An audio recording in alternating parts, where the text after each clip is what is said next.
أعوذ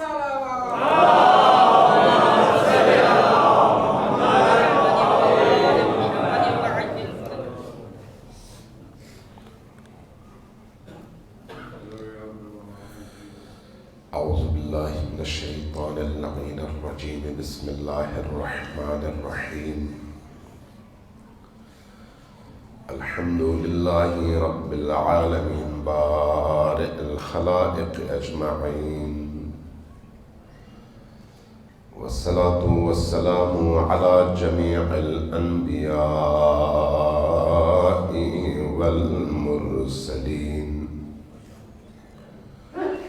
سيما من سمي في الآفاق بأحمد وفي الأرض بأبي القاسم محمد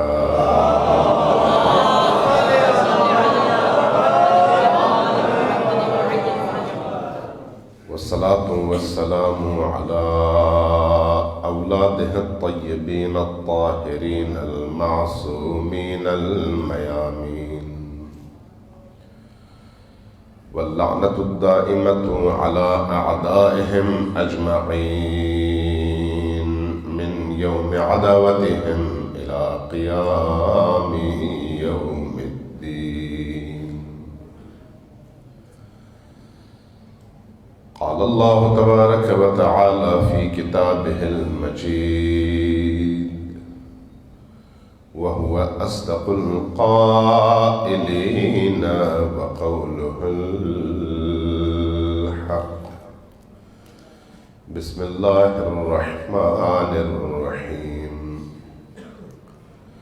فمن يعمل مثقال ذرة خيرا يره ومن يعمل مثقال ذرة شرا يره. صلوات محمد وعلى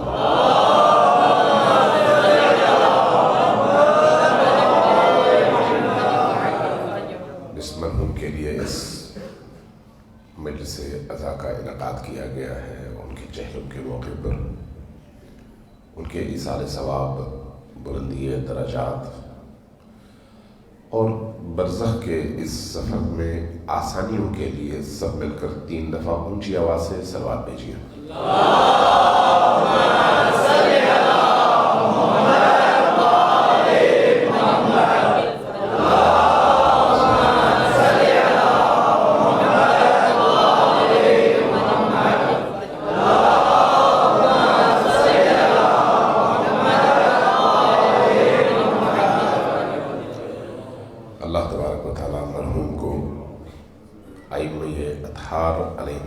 السلام کے جوار میں اور ان کی رحمتوں کے سائے میں جگہ عطا فرمائے.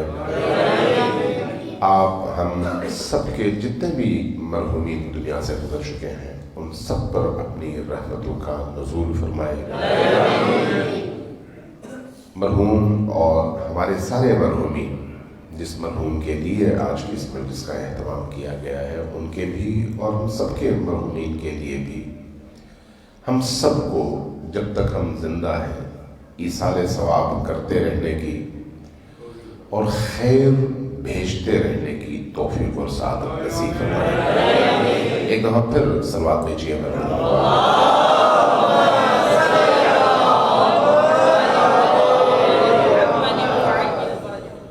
عزیزان گرامی، عام طور پر جب مجالس کا انعقاد ہوتا ہے تو فضائل اور مصائب پر ہی توجہ ہوتی ہے. لوگوں کی ڈیمانڈ بھی ہوتی ہے، خواہش بھی ہوتی ہے اور خطیب بھی انہی خواہشات کو سامنے رکھتے ہوئے فضائل اور مصائب پر گفتگو کر کے مجلس کا اختتام کرتا ہے. اب عام روٹین میں اس طرح کی جو چہلم کی مجالس ہیں، ایصال ثواب کی مجالس ہیں، ان میں بھی یہی روش آہستہ آہستہ جڑ پکڑتی چلی جا رہی ہے. اس میں کوئی شک نہیں کہ ائمہ ہدیٰ علیہ الصلوۃ والسلام کے فضائل کو بیان کرنا ان کے مصائب کو بیان کرنا ہماری زندگی کا، جہاں پر بہت سارے بڑے بڑے اہداف ہیں، ان میں ایک انتہائی اہم ہدف ہے، کیونکہ جب آپ ائمہ اہل البیت علیہ السلام کے فضائل بیان کرتے ہیں تو ان فضیلتوں کے بیان کے نتیجے میں ان ہستیوں کی معرفت میں اضافہ ہوتا ہے۔ ان کی معرفت میں جیسے جیسے اضافہ ہوتا ہے، آپ کے اندر کی دنیا میں روشنی بھی ویسے ویسے بڑھتی چلی جاتی ہے، اور انسان کی روحانی زندگی کی روشنی اور نورانیت کا دار و مدار ہی اہل البیت علیہ السلام کی معرفت اور ان کی مودت و محبت پر ہے۔ اس لیے اس سلسلے کو بڑھنا چاہیے اور ہر مجلس میں ان ہستیوں کے حوالے سے بیان ہونا چاہیے، لیکن اس میں ایک نقطے کا اضافہ ضروری ہے۔ جیسے جیسے آپ کے دل میں آپ کے محبوب کی معرفت بڑھتی چلی جاتی ہے، ویسے ویسے آپ محبوب کی مشابہت میں بھی آگے بڑھتے چلے جاتے ہیں۔ یہ نہیں ہو سکتا کہ آپ کو کسی سے محبت ہو لیکن آپ اس کی نقالی نہ کریں، یہ نہیں ہو سکتا۔ آپ کو جس سے محبت ہوگی، آپ روٹین کی زندگی میں بھی دیکھیے کہ ہمارے نوجوانوں کو اگر کسی ایکٹر سے محبت ہو تو پھر اس کا سٹائل اپناتے ہیں، کسی کھلاڑی سے محبت ہو تو اس کا گن گاتے ہیں اور اس کے سٹائل میں زندگی بسر کرنے کی کوشش کی جاتی ہے۔ انسانی فطرت ہے۔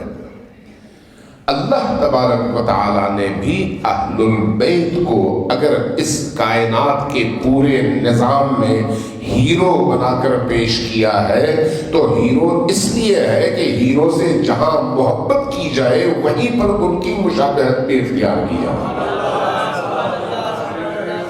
چونکہ یہ وہ ہیروز ہیں جو اس دنیا میں بھی ہیرو ہیں اور اس دنیا میں بھی ہیرو ہیں، اور ان کی مشابہت ہمیں ان کے قریب تر کر دیتی ہے۔ اور کمال تو یہ ہے کہ اگر اللہ اپنا فیض مخلوق تک پہنچانا چاہے تو اس مخلوق تک پہنچنے والے فیض کا رستہ یہی ہیروز ہیں۔ ان ہیروز کے بغیر اور ان کے رستے کے بغیر وہ فیض ربانی انسان تک پہنچ ہی نہیں سکتا۔ ذرا دیجیے محمد علیہ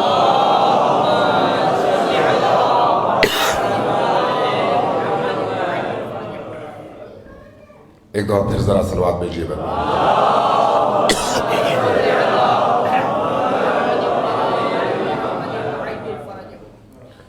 اس حوالے سے ہم اللہ تبارک و تعالیٰ کا جتنا شکر ادا کرنا چاہیں کہ اس نے اپنے ان اولیاء کو جنہیں اس نے چنا تھا، جنہیں اس نے منتخب کیا تھا، جنہیں اس نے مصطفیٰ اور مرتضیٰ قرار دیا تھا، ان ہیروز کو ہمارے لیے صرف نمونہ عمل بنا کر نہیں بلکہ ہماری نجات کا ذریعہ بنا کر بھیجا ہے۔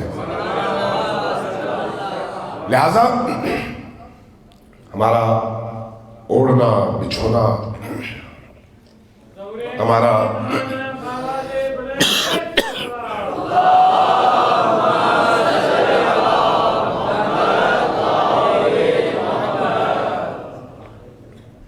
اٹھنا بیٹھنا، ہماری زندگی کے تمام نشیب و فراز ضروری ہے کہ ان ہستیوں سے جڑی ہوئی ہوں۔ جڑے ہونے کا مطلب کیا ہے؟ جڑے ہونے کا مطلب یہ ہے کہ آپ جب صبح نیند سے اٹھتے ہیں اور شعور کی دنیا میں قدم رکھتے ہیں تو اس وقت سے لے کر رات نیند کی آغوش میں جانے تک یہ جو درمیان کا عرصہ ہے، یہ سارا عرصہ ایسے گزرے کہ آپ ان ہستیوں کے ساتھ ہوں اور وہ ہستیاں آپ کے ساتھ ہوں، آپ کے شعور میں وہ بسے ہوئے ہوں، آپ کے دل میں وہ بسے ہوئے ہوں، آپ کے اٹھنے میں، بیٹھنے میں، چلنے میں، پھرنے میں، گھر والوں سے برتاؤ میں، معاشرے کی مختلف امور میں اپنا کردار ادا کرتے ہوئے ہر جگہ یہ ہستیاں آپ کے ساتھ ہوں۔ کائنات پر تصرف کے اعتبار سے وہ ہیں،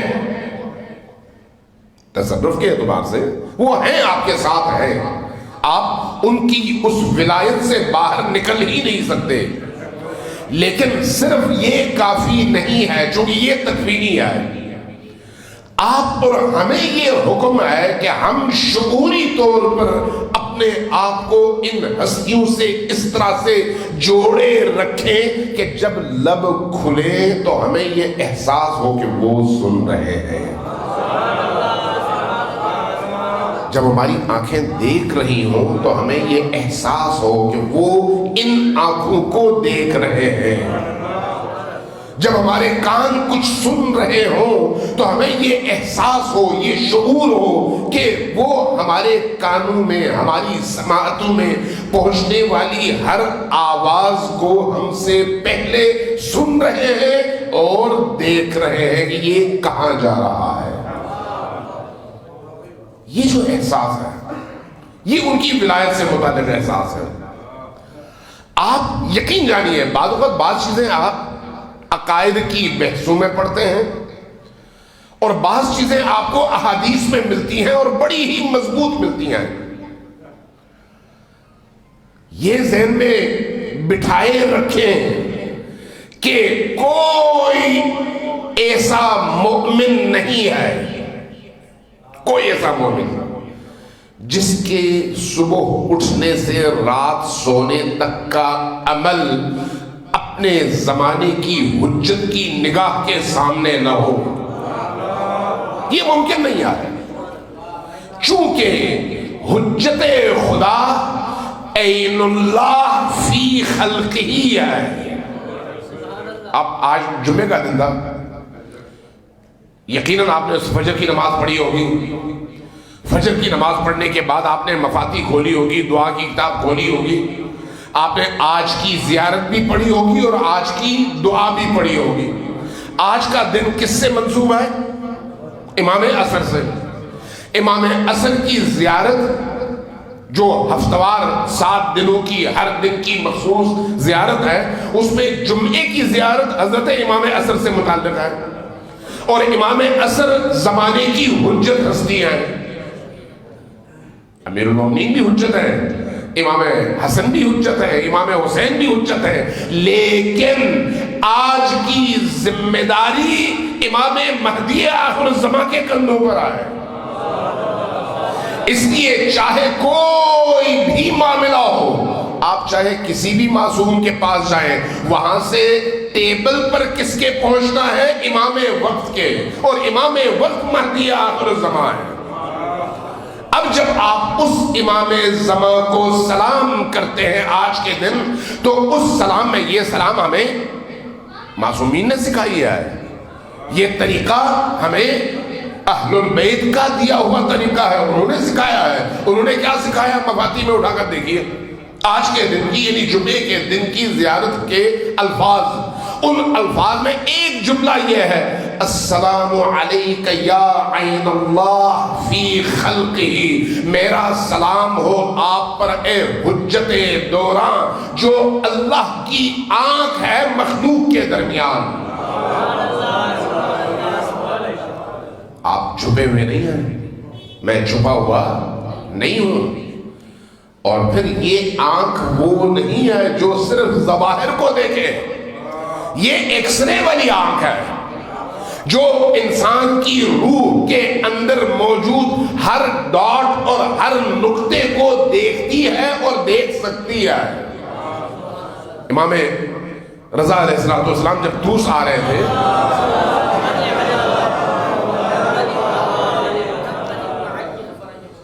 آپ کے اصحاب میں سے ایک موسیٰ نام کا صحابی ہے، وہ اصول کافی کی روایت ہے، بیان کرتا ہے کہ جب میں امام کے ساتھ تھا، اچانک جب ہم طوس میں داخل ہوئے تو ہم نے دیکھا ایک جنازہ جا رہا ہے۔ جیسے ہی امام نے جنازہ دیکھا فوراً گھوڑے سے نیچے اتر آئے، بھاگ کر گئے، جنازے کو کندھا دیا۔ میں ذرا پریشان ہوا، کندھا دے کے کافی دیر تک چلے، ایک راؤنڈ لگایا اور اس کے بعد جب رکے تو میں نے پوچھا کہ یا رسول اللہ آپ پہلے کبھی طوس نہیں آئے، آپ اس کو جانتے تھے؟ کہا کہ کیا مطلب؟ کہا کہ آپ نے جس اہتمام کے ساتھ اس میت کو کندھا دیا ہے، فرمایا کیا تمہیں نہیں معلوم؟ چند نقطے ذہن میں رکھو اور سنو، غور سے سنو۔ پہلا نقطہ یہ ہے کہ جب کبھی کوئی جنازہ اٹھتا ہے تو اس جنازے کو کندھا دینے کے لیے اور اس کی نماز پڑھنے کے لیے جتنے بھی لوگ آتے ہیں، اللہ اس کی برکت سے ان تمام لوگوں کے تمام گناہ معاف فرما دیتا ہے۔ اس لیے جہاں جنازہ دیکھو کندھا دو۔ اور دوسری بات یہ ذہن میں رکھو کہ یہ ہمارے شیعہ ہیں، اور ہمارا شیعہ وہ ہوتا ہے جس کا ہر عمل ہماری نگاہوں کے سامنے ہے، ہماری نگاہوں کے سامنے، ہم سے چھپا ہوا نہیں ہے۔ اس لیے جب جنازہ قبرستان میں پہنچا اور نیچے جنازہ رکھا گیا تو امام آگے بڑھے، اس کے سینے پہ ہاتھ رکھا، ہاتھ رکھ کے کہا کہ لا خوف علیک اليوم، آج تمہیں کوئی خوف نہیں ہونا چاہیے، آج تمہاری استراحت اور آرام کا دن شروع ہو رہا ہے۔ تو جب پوچھنے والے نے پوچھا کہ اپنا رسول اللہ اس کا کیا مطلب ہے، کہا کہ یہ ہمارا ہے، جو ہمارا ہوگا وہ جب دنیا سے جا رہا ہوگا تو مشکل سے نکل کر آسانیوں میں داخل ہو رہا ہوگا۔ اس لیے ان ہستیوں کو اپنی زندگی میں اس طرح سے محسوس کرنا کہ ہمارے شب، ہمارے روز، ہماری صبح، ہماری دوپہر، ہماری شام، ہمیں یہ محسوس ہو کہ ہم ان کی نگاہوں کے سامنے ہیں اور وہ ہمیں دیکھ رہے ہیں، وہ ہم پر ان کی نگاہیں ہیں۔ جس دن ہم نے اس تصور کے ساتھ زندگی بسر کرنی شروع کر دی، یقین جانیے ہم جھوٹ نہیں بولیں گے۔ جھوٹ کب بولتے ہیں؟ جب ہم یہ سمجھتے ہیں کہ اس جھوٹ کو سننے والا اور سمجھنے والا کوئی نہیں ہے، یا علی اور آل علی کا دامن پکڑے یا چھوڑ دیں۔ اگر پکڑے تو پھر جھوٹ نہ بولیں،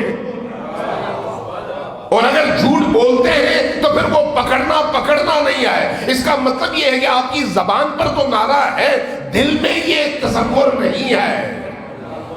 ورنہ جس علی کو انسان اپنی روح کی گہرائیوں میں محسوس کر رہا ہو اور جن کی ولایت کو محسوس کر رہا ہو کہ میں ان کی ولایت کے دائرے کے اندر ہوں، تو وہ کیسے ہو سکتا ہے کہ اس علی کی نگاہ کے سامنے کوئی ایسا قدم اٹھائے جو علی کو پسند نہ ہو؟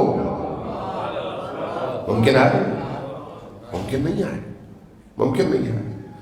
اس لیے قرآن کہتا ہے فَمَن يَعْمَلْ مِثْقَالَ ذَرَّةٍ خَيْرًا يَرَهُ وَمَن يَعْمَلْ مِثْقَالَ ذَرَّةٍ شَرًّا يَرَهُ۔ یہ جو ہمارے اعمال ہیں، یہ جو ہماری نیتیں ہیں، یہ تمام کی تمام چیزیں ثبت ہو رہی ہیں۔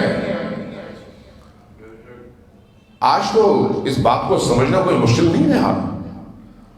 آپ کے ایک جگہ اگر کیمرہ لگا ہو، دوسری جگہ کیمرہ لگا ہو، اور آپ کا یہ حال ان دو کیمروں کی زد پہ ہو، تو آپ سر کھجائیں گے تو یہ بھی نظر آ رہا ہوگا، اور اگر ناک کھجائیں گے تو یہ بھی ثبت ہو رہا ہوگا، ریکارڈ ہو رہا ہوگا۔ آپ اسے چھپ نہیں سکتے۔ اس لیے جس دن آپ کو جس مقام پر یہ احساس ہو کہ دو آنکھیں دیکھ رہی ہیں، وہاں پر کوئی آپ ایسی حرکت نہیں کرتے جو ادب کے خلاف ہو، تہذیب کے خلاف ہو۔ وہ آنکھ جو ہمیں دیکھ رہی ہے، اگر ہمارے اندر اس کے دیکھنے پر یقین کی کیفیت پیدا ہو جائے تو اس کے بعد کیا حرام کھانا ممکن ہے؟ کیا نگاہوں کا گناہ ممکن ہے؟ زبان کا گناہ ممکن ہے؟ چھپ کر کوئی غلط کام کرنا ممکن ہے؟ چونکہ انسان نے جواب دینا ہے، انسان نے جواب دینا ہے۔ اور جن ہستیوں کو میں اپنا ولی سمجھتا ہوں، انہوں نے جو ہمیں رستہ بتایا ہے وہ یہ ہے کہ جو جتنا ہمارا قریب ہے وہ اتنا ہی زیادہ پاکیزہ ہے۔ ان کے قریب پاکیزہ لوگ جاتے ہیں، جیسے قرآن کے بارے میں ہے وَلَا يَمُسُّهُ إِلَّا الْمُطَهَّرُونَ، قرآن کو وہی درک کر سکتا ہے جو پاک ہو۔ اہل البیت کی صحبت سے وہی استفادہ کر سکتا ہے جو پاک ہو۔ اور پاکی کا مطلب یہ نہیں ہے کہ آپ نے ہاتھ دھوئے ہوئے ہو، آپ کی روح پاک ہو، آپ کی سوچ پاک ہو، آپ کی زبان پاک ہو، آپ کی نگاہ پاک ہو، آپ کی سماعت پاک ہو، آپ کا پورا وجود پاک ہو۔ اس لیے صبح اٹھنے سے رات سونے تک کا یہ جو دورانیہ ہے، جہاں آپ یہ محسوس کریں کہ آپ نے اپنے آپ کو ائمہ کی نگاہ سے پوشیدہ رکھنا ہے، سمجھ لیں کہ آپ کسی غلط راستے کی طرف جا رہے ہیں۔ جانا سب نے ہے، جوانی ہو یا بڑھاپا، لیکن ائمہ اطہار کی ولایت کے ساتھ جانا سب سے بڑا ہنر ہے۔ ایک بات میں آپ سے ضرور عرض کروں، میں کل کسی دوست سے بھی یہ عرض کر رہا تھا کہ دیکھیں دنیا میں جب آپ دین کو قبول کرتے ہیں تو اس کے لیے آپ کو سکھایا گیا ہے کہ کہو لا الہ الا اللہ، اگلا جملہ کہو محمد الرسول اللہ۔ کوئی شخص لا الہ الا اللہ کہے لیکن محمد الرسول اللہ نہ کہے تو قابل قبول ہے یا نہیں ہے؟ اس نے تو اللہ کو مان لیا۔ اللہ کہتا ہے صرف مجھے ماننا کافی نہیں ہے، محمد رسول اللہ تمہیں کہنا پڑے گا۔ کلمہ تب پورا ہوگا جب تم کہو گے اللہ کی وحدانیت کے اقرار کے ساتھ محمد کی رسالت کا بھی اقرار کرو گے۔ اور محمد کی رسالت کا اقرار کرنے کے ساتھ ساتھ اہل البیت کی ولایت پر بھی ایمان لاؤ گے۔ اس لیے اگر اللہ کی بارگاہ میں قبولیت چاہتے ہو تو پھر آپ کو ولایت کو بھی قبول کرنا پڑے گا۔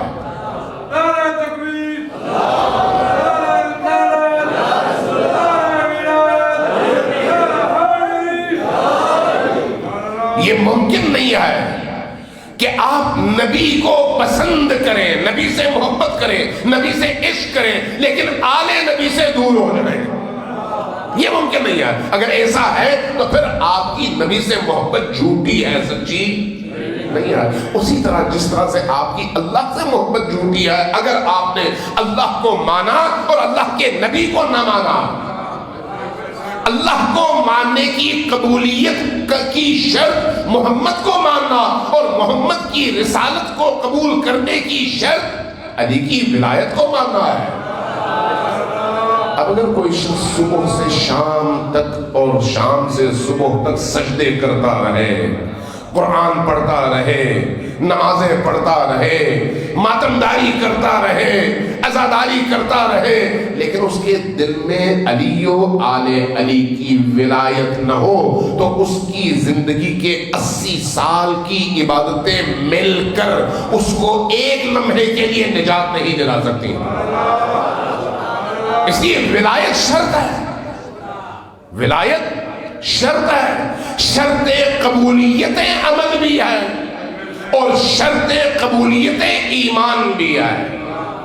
ایمان ہے تو عمل قبول ہے، بغیر ایمان کے عمل قبول نہیں ہے۔ بہت سارے ایسے لوگ ہیں جنہوں نے بڑے بڑے کارنامے انجام دیے ہیں، آپ کا کیا خیال ہے ان کو اللہ اجر دے گا؟ بادی نظر میں عام طور پر لوگ کہتے ہیں اللہ تو بڑا عادل ہے، آپ جو ہے اللہ کی مسند پر بیٹھ کر ایسے فتوے جاری کرتے ہیں، اللہ کیوں نہیں دے گا، اس نے اتنا نیک کام کیا ہے۔ اللہ تب دے گا جب آپ اللہ کے لیے کریں گے۔ اگر اللہ کے لیے نہیں کریں گے تو پھر اللہ کیوں دے گا؟ اللہ ایک چیز دیتا ہے تکوینی طور پر، جیسے آپ کو زبان دی ہے، آپ کو سوچنے کی صلاحیت دی ہے، آپ کو عقل دیا ہے، آپ کو توانائی دی ہے، آپ کو جسم دیا ہے، آپ کو طاقت دی ہے، یہ تمام چیزیں تکوینی طور پر اس کے اس نظام کا حصہ ہیں، اس لیے یہ ہر ایک کو دیتا ہے۔ لیکن اس کو دینے کے بعد جب وہ رستہ دکھاتا ہے نا اور کہتا ہے کہ انا ہدیناہ السبیل اما شاکرا و اما کفورا، یہ جو میں نے سب کو دیا ہے، اب سب کو دینے کے بعد دو رستے تمہارے سامنے ہیں، ادھر چلو گے تو نجات پاؤ گے، ادھر جاؤ گے تو جہنم کی اتھاہ گہرائیوں میں گرو گے۔ اب اس مرحلے پر پہنچنے کے بعد اب آپ جو بھی کریں گے اس کی ایک اس کا ترازو ہے، کسوٹی ہے، اور وہ کسوٹی یہ ہے کہ آپ نے جو کام کیا وہ کیا کس کے لیے؟ کس کے لیے؟ اگر آپ نے شہرت کے لیے کیا ہے تو آپ کو شہرت مل گئی، اجر مل گیا۔ اگر آپ نے پیسے کے لیے کیا، دنیا کے لیے کیا تو دنیا بھی آپ کو مل گئی، پیسے بھی مل گئے، آپ کو اجر مل گیا۔ لیکن اگر آپ نے اللہ کے لیے کیا ہے تو پھر اس کا صلہ اللہ کے ہاں محفوظ ہے۔ لیکن کیسے پتا چلے؟ کیسے پتا چلے کہ آپ نے اللہ کے لیے کیا یا پھر اپنی خواہش کے لیے کیا، اپنی ضرورتیں پورا کرنے کے لیے کیا؟ بہت سارے لوگ دوائیاں بناتے ہیں، دوائیاں بنانا ایک نیک عمل ہے، خدمت خلق ہے، لیکن جو دوائیاں بناتے ہیں وہی اگر مافیا کی شکل اختیار کر کے انہی دوائیوں کے ذریعے سے لوگوں کی ساری کمائی نچوڑ لے تو پھر یہ خدمت نہیں ہے، یہ ڈاکہ ہے۔ لیکن کس شکل میں ہے؟ خدمت کی شکل میں۔ اگر کوئی شخص عبا جبہ قبا پہن کر لوگوں کے ایمان پر ڈاکہ ڈال کر لوگوں کے اندر موجود مذہبی حس اور دین کی محبت سے استفادہ کر کے دین کو دنیا کی کمائی کا ذریعہ بنا کر لوگوں کی جہالتوں سے استفادہ کرتا ہے تو وہ شخص سب سے بڑا خائن ہے اللہ کی بارگاہ میں۔ اگرچہ دین کا لباس پہن کر آیا ہے، معیار کیا ہے؟ یہ ہے کہ تم یہ دیکھو کہ تمہارا عمل آیا اللہ کے لیے ہے یا نہیں ہے۔ کسی اور کو فیصلہ ہی نہیں کرنا، خود فیصلہ کر لو۔ جو عمل انسان اللہ کے لیے کرتا ہے اس میں وہ غیر اللہ سے توقع نہیں رکھتا کہ غیر اللہ یعنی اللہ کا غیر، اللہ کی مخلوق وہ آپ کا شکریہ ادا کرے۔ نہیں، آپ نے اگر کسی امام بارگاہ میں چندہ دیا ہے، اگر آپ 10 جگہ بیان کرتے ہیں تو اس کا مطلب یہ ہے کہ آپ نے اللہ کو نہیں دیا، لوگوں کو دیا ہے۔ اگر آپ کسی غریب کی مدد کرتے ہیں اور 5 جگہ بتاتے پھرتے ہیں کہ میں نے ان 5 غریبوں کی مدد کیا ہے، تو اس کا مطلب ہے آپ نے اللہ کے لیے نہیں کیا۔ جو کچھ اللہ کے لیے ہوتا ہے اس کا سودا بھی اللہ کے ساتھ ہوتا ہے۔ ان اللہ اشترى من المؤمنین انفسهم واموالهم بان لهم الجنہ۔ اللہ جب اپنے بندے سے تجارت کرتا ہے تو ان دونوں کے درمیان معاہدہ ہوتا ہے، غیر اللہ کا ان دونوں کے درمیان گزر نہیں ہوتا۔ بیچنے والا بندہ ہے، خریدنے والا اللہ ہے، اور ان کو کسی گواہ کی ضرورت نہیں ہے، کسی گواہ کی ضرورت نہیں ہے۔ جب گواہ کی ضرورت نہیں ہے تو آپ لوگوں کے درمیان کیوں بیان کر رہے ہیں؟ تاکہ لوگ آپ کو توقیر اور عزت کی نگاہ سے دیکھ کر کہیں یہ بہت نیک آدمی ہے، یہ بڑا ہیرو آدمی ہے۔ جہاں آپ نے یہ محسوس کیا کہ میرے ان اعمال سے مجھے اس لیے خوشی ہو رہی ہے کہ لوگ دیکھ رہے ہیں، سمجھ جائے گی یہ اللہ کے لیے عمل نہیں ہے، یہ اللہ کے بندوں کے لیے عمل ہے۔ جو اللہ کے بندوں کے لیے ہوتا ہے وہ اللہ کی بارگاہ میں قبول نہیں ہوتا۔ اس لیے اللہ سے اپنے معاملات سیدھے کریں۔ اللہ سے جو بندہ اپنے معاملات سیدھے کرتا ہے اللہ اس کے لیے دروازے کھولتا ہے۔ وَمَن يَتَّقِ اللَّهَ يَجْعَلْ لَهُ مَخْرَجًا، جو شخص اللہ سے معاملہ انجام دیتا ہے، اللہ کے تقوی کی اس چار دیواری کے اندر داخل ہو جاتا ہے، حباً للہ اور بغضاً للہ کے مرحلے میں داخل ہو جاتا ہے، اس کی محبتیں بھی اللہ کے لیے ہوتی ہیں اور اس کی نفرتیں بھی اللہ کی وجہ سے ہوتی ہیں، پھر ایسے شخص پر اللہ اپنی رحمتوں کے دروازے کھولتا ہے. وَمَن يَتَّقِ اللَّهَ يَجْعَل لَّهُ مَخْرَجًا وَيَرْزُقْهُ مِنْ حَيْثُ لَا يَحْتَسِبُ. پھر ایسے بندے کو اللہ ایسے رستوں سے روزی پہنچاتا ہے کہ کبھی اس نے سوچا بھی نہ ہو، کبھی اس نے سوچا بھی نہ ہو. اب ذرا اپنی عملی زندگی میں دیکھیے ہمارا اللہ پر ایمان کتنا ہے. یہ یاد رکھیے کہ اللہ پر ایمان کا مطلب ہاتھ پر ہاتھ دھرے بیٹھنا کبھی بھی نہیں آئے. اس کا کیا مطلب ہے؟ محنت پوری کرے لیکن دینے والا صرف اللہ کو سمجھے، کسی وڈیرے کو نہیں، کسی لیڈر کو نہیں، کسی علاقے کے چودھری کو نہیں. یہ مخلوقات ہیں. اگر اللہ چاہے تو وڈیرا آپ کے گھر آ کر آپ کو دے گا، اور اگر اللہ نہ چاہے تو آپ وڈیرے کے قدموں میں بیٹھے رہیں، ذلت کے علاوہ آپ کو کچھ نہیں ملے گا. اصل اللہ ہے. اس لیے اللہ پر یقین کریں، اللہ پر اعتماد کریں.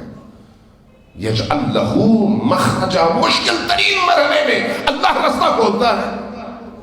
من حیث لا یحتسب، ایسی جگہ سے روزی پہنچاتا ہے جہاں کا انسان نے کبھی سوچا بھی نہ ہو. استاد اخلاق ہے آیت اللہ ناصری، جب گفتگو کرتے ہیں انسان کی روح میں ان کی بات اتر جاتی ہے. ایک دن کہنے لگے، میں ایک دن صبح کے ٹائم نکلا ذرا باغ میں، کھیتی باڑی جہاں پر کھیتیاں تھیں. کہتے میں گندم کی کھیتی میں گیا تو میں ایک شہد کی مکھی کو دیکھا. شہد کی مکھی آئی، گندم کے خوشے پر بیٹھی. توجہ چاہیے آپ کی. گندم کے خوشے پر بیٹھی، ایک گندم کا خوشہ اپنے ان ہاتھوں میں چنگل میں لیا اور مکھی اڑ گئی. میں نے توجہ نہیں دی، میں وہیں پر بیٹھا رہا. کچھ دیر بعد دوبارہ یہ آئی، یہی کام دوبارہ اس نے کیا. میری توجہ گئی، میں نے کہا میں نے اس کو 2 دفعہ دیکھا. تیسری دفعہ پھر وہی شہد کی مکھی آئی، وہاں سے ایک دانہ گندم کا اٹھایا، خوشے سے جدا کیا اور لے کر چلی گئی. کہتے ہیں مجھے حیرت ہوئی یہ کیا ہے. اس سوچ بچار میں تھا کہ 4تھی دفعہ مکھی آئی. کہتے ہیں اب میں نے سوچا میں ان کے پیچھے پیچھے جاؤں، یہ ہو کیا رہا ہے. کہتے ہیں میں اس کے پیچھے گیا، دیکھا سامنے کھیت کے باہر کی جو دیوار تھی، اس دیوار کے اوپر والے حصے میں ایک چھوٹا سا سوراخ ہے. میں قریب گیا تو میں نے دیکھا اس سوراخ کے اندر ایک کبوتر ہے جس کی آنکھیں بند ہیں، نابینا ہے. آنکھیں بند ہیں، نابینا ہے. یہ شہد کی مکھی آ کر اس خوشے گندم میں سے گندم کا ایک ایک دانہ توڑ کر لے جا رہی ہے اور اس کبوتر کے چونچ میں رکھ رہی ہے، اور کبوتر جو ہے وہ ایک دانہ نگلتا ہے، یہ پھر اگلا دانہ لے کے پہنچ جاتی ہے. اللہ جب کسی کو خلق کرتا ہے تو اس کی روزی اپنے ذمہ لیتا ہے. انسان کو اللہ نے شعور دیا اور یہ کہہ کر کہ اب اس شعور کے نتیجے میں محنت کرو لیکن توکل صرف مجھ پر رکھو، تمنا اور آرزو صرف مجھ سے رکھو، مخلوق خدا سے نہ رکھو. اگر میں چاہوں گا تو لوگوں کے دلوں کے دروازے تمہارے لیے کھول دوں گا، اور اگر نہیں چاہوں گا تو پھر اس میں تمہاری اپنی کوئی نہ کوئی مصلحت ہوگی. اس لیے ائمہ کی تعلیمات پر زیادہ سے زیادہ توجہ دیجئے تاکہ آپ کو پتہ چلے کہ ائمہ نے زندگی گزارنے کے حوالے سے کیسی کیسی حکمت آمیز ترین باتیں آپ تک پہنچائی ہیں تاکہ آپ جانور اور حیوان کی زندگی سے اٹھ کر ملائکہ کی زندگی تک پہنچ سکیں. انسان اس مقام کے لیے ہے. اللہ تبارک و تعالیٰ اس طرح سے انسان کی زندگی کو چینج کرنا چاہتا ہے.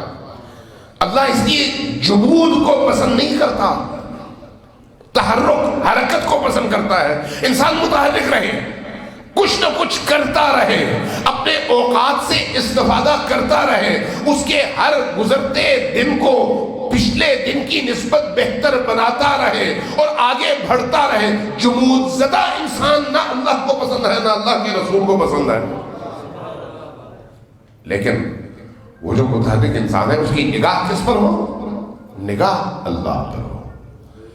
اس کی امیدوں کا محور کون ہو؟ اللہ ہو.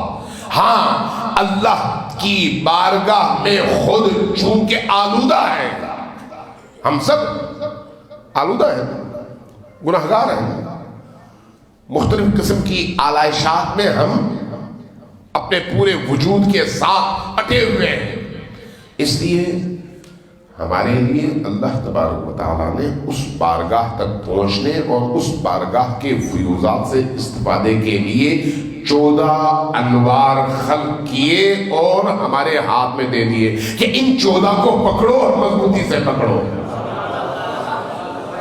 اگر ان 14 کو مضبوطی سے پکڑو گے اور اپنی عملی زندگی میں ان کو اپنا سہارا بنا کر اللہ تک پہنچو گے تو تمہاری دنیا بھی سمجھ جائے گی اور آخرت بھی سمجھ جائے گی. موت سب کو آنی ہے، موت سب کو آنی ہے، لیکن عقیدے کی کلیئرٹی، ایمان کی کلیئرٹی، منزل کی کلیئرٹی یہ شرط ہے، یہ ضروری ہے کہ ہمارا ذہن صاف ہو کہ بھئی ہماری منزل کیا ہے. ہم نے اللہ تک پہنچنا ہے اور اللہ تک پہنچنے کا راستہ اہل البیت ہے. اہل البیت کے راستے سے ذرہ برابر ادھر یا ادھر ہوئے تو ہلاکت ہے. اس لیے اہل البیت کا دامن مضبوطی سے تھامو، لیکن منزل رکھو اللہ کی ذات، اللہ کی رضا، اور اس طرف محو سفر رہو. اللہ تمہارا ہاتھ تھامے گا اور جہاں تم چاہتے تھے اس سے زیادہ اعلیٰ مقام تک پہنچائے گا. سب باتیں جے محمد و آل محمد.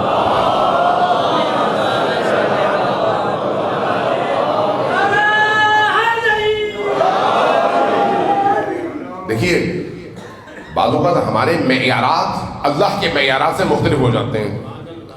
ہم خوش قسمت اس کو سمجھتے ہیں جس کے پاس ساری نعمتیں موجود ہوں. ہم خوش قسمت اس کو سمجھتے ہیں جس کے پاس بہت ساری دولت موجود ہو. ہم اس کو خوش قسمت سمجھتے ہیں جس کا خاندان بہت بڑا ہو. لیکن معیار اللہ کے ہاں یہ تو نہیں ہے. اگر یہی معیار ہوتا تو اللہ کے مقرب ترین بندے آریوں سے ذبح نہ کیے جاتے. اللہ کے مقرب ترین بندے بیماریوں میں نہ مرتے.